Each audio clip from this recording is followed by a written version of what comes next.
আমি elevator education থেকে Souvik sir কথা বলছি।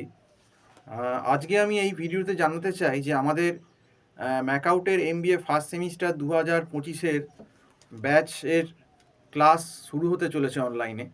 আমাদের এখানে এমবিএ ফার্স্ট সেমিস্টার 2025-এর সেমিস্টার টিউশনটা আমরা অনলাইনে গুগল মিট প্ল্যাটফর্মে প্রোভাইড করছি। তো আমাদের এই ক্লাসটা কিন্তু মোটামুটি মার্চের ফার্স্ট উইক থেকেই স্টার্ট হয়ে যাচ্ছে।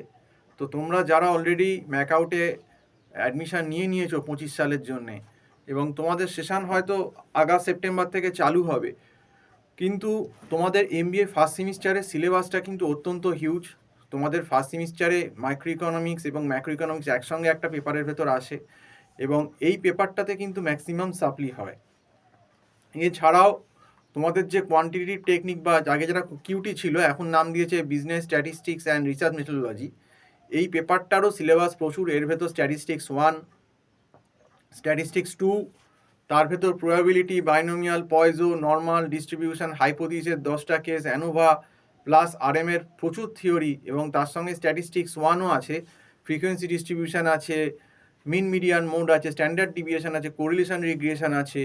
এগুলো সমস্ত তোমাদের সিলেবাসে আছে। কাজেই সিলেবাসটা খুব হিউজ। মানে এটা কিন্তু এই 4 মাস 5 মাসের সিলেবাস না। এটা যদি আগে থেকে না করা যায়, মানে মার্চের প্রথম থেকেই না করা যায়, তাহলেও সিলেবাসের কিন্তু 70-75% শেষ করা যাবে না। তো আমরা মার্চ থেকে রেগুলার ক্লাস করেও হয়তো সিলেবাসের 75-80% করতে পারবো, পুরো সিলেবাস করতে পারবো না। কাজেই কলেজ যখন খুলবে ওই আগস্ট সেপ্টেম্বরে, তখন যারা শুরু করবে, যাদের কোনো ব্যাকগ্রাউন্ড নেই, যারা হয়তো আর্টস থেকে এসেছো, তারা স্ট্যাট ইকোনমিক্সের কিছুই জানো না, এবং বিকম থেকে এলেও তারা মানে এমবিএ লেভেলের যে ইকোনমিক্স, গ্রাফ, ম্যাথস তারা কিন্তু জানে না। সারা কিন্তু বিকমে পাস পেপারে থিওরি পড়ে এসেছে। ওই থিওরি দিয়ে কিন্তু এমবিএ ইকোনমিক্স হবে না, মাইক্রো ম্যাক্রো।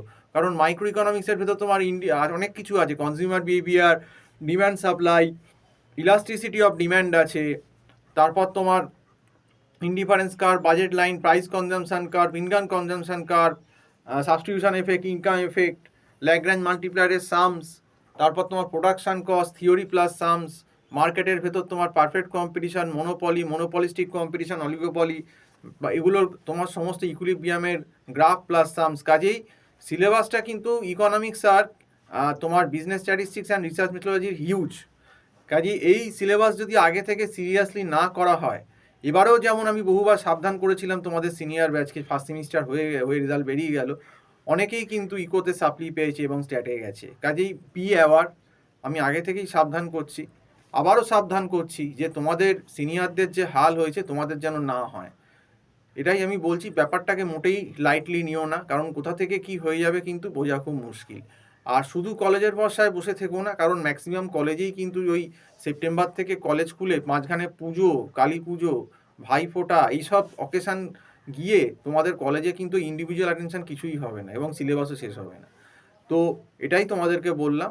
তো আমার যে টাইটেলে যে নাম্বারটা আছে আমি মুখেও বলে দিচ্ছি, এবং এতে আমার হোয়াটসঅ্যাপও আছে, 9831044518, এই নাম্বারে কল করে আমার সঙ্গে ক্লাসের ব্যাপারে কথা বলতে পারো। তো আজকে এই অবধি বলেই শেষ করছি। নমস্কার।